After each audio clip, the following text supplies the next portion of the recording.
ঠিক উপদেষ্টারা কথা বলতেছে না কেন জানেন?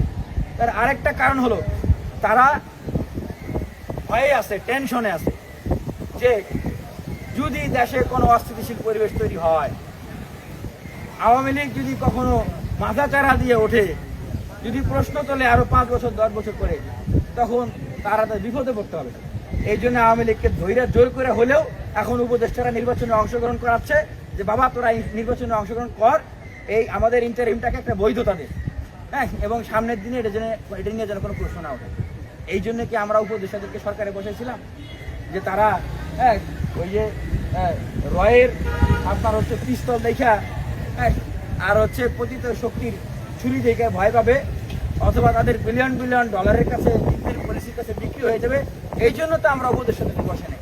এজন্যই বলছি যে এই ইন্টারিম গভর্নমেন্টকে সংস্কার করে সেখানে বিপ্লবীদেরকে বসাইতে হবে, যারা এই দীর্ঘ 16 বছর 10 বছর 6 বছর কোনো ক্ষমতার সাথে আপোষ করে নাই, দিল্লির সাথে আপোষ করে নাই, দিল্লির না ঢাকা স্লোগান দিয়ে এই স্বৈরাচারের পতন করেছে। তারা যদি উপদেষ্টা হইতো আজকে সব জায়গায় দায়িত্ব পালন করতো, তাহলে এই পরিস্থিতি হইতো না।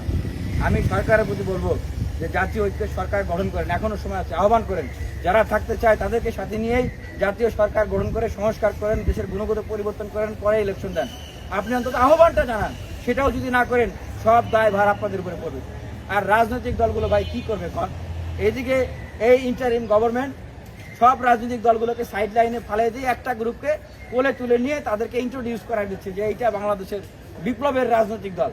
তাহলে একমাত্র বিপ্লবের রাজনৈতিক দল তাদেরকে আপনার হচ্ছে যে ইন্টারন্যাশনাল ইনভেস্টমেন্ট সামিট সেইখানে সুযোগ দিচ্ছে, অথচ তারা নিবন্ধিত না। অন্য অন্য রাজনৈতিক দল তাদেরকে সুযোগ দিচ্ছে না, তাদেরকে বিভিন্ন গুরুত্বপূর্ণ প্রোগ্রামে ইনভাইট করতেছে, অন্যদেরকে ডাকতেছে না। তাদের জন্য আপনার নির্বাচন কমিশনের নিবন্ধনের ডেট বাড়াইতেছে। তাহলে অন্যান্য রাজনৈতিক দলরা তারা ক্ষুব্ধ হবে না? স্বভাবতই তো ক্ষুব্ধ হবে। দায়টা কিন্তু সরকারকে নিতে হবে।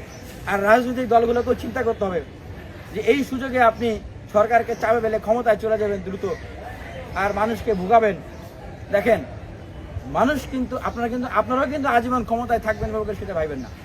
এই সময় আপনাদের শক্তি আছে, সামর্থ্য আছে, লিডিং দেওয়ার সুযোগ আছে। আপনারা লিডিং দেন, সংস্কার করেন, সবাইকে সাথে নিয়ে তারপরে নির্বাচনের আলাপ দেন।